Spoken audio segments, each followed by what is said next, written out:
2.5 years ago, I attempted suicide twice. And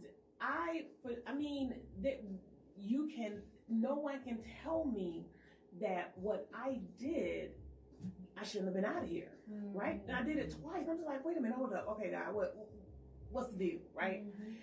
And then when I was going to do it for the third time, my youngest son, Nehemiah, he came into the room. Like, he just came into my room one day, and one night, and he was like, I just want to hug you. I was like, what are you in here for? He was like, I just want to hug you. So I'm like, oh, okay, what you want? He just hugged me, and he just said in my ear, I want you to live. And it was that moment, I'm just like, okay, there's no way he knew what I was in here doing, right? And that is when I was like, okay. The very next day, I went and I told them what I did. And they were like, okay, well, because you did what you did, we have to do this. And I was like, but I have a son.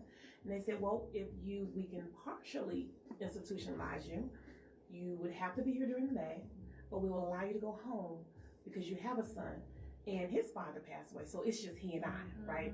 And so I was like, okay, I can do that. So I'm getting up and I'm going to the institution every single day. And this is where I began to make that connection with some of the things that I was doing to what happened to me beginning 9 years old. And because I suppressed it, that engagement did not engage all of these years, right? Even some things that had taken place in my life in adulthood, I got to keep it moving because I have children. I don't have time to stop. I got to keep it moving. I have to provide for them. Never dealt with it. No engagement. I'm suppressing it.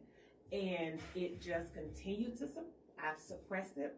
And it finally came to a head. There was one incident that took place at work, and I said, I cannot let this happen. I am better off dead than I am alive. If I'm dead, I know my sons will be taken care of, right? That was my whole thought, and it was just taking a toll on me. One of the other contributing factors is when the things that took place when I was a little girl, my dad did some terrible things to us. I kept it moving. And Rick has always referred to me as a dude.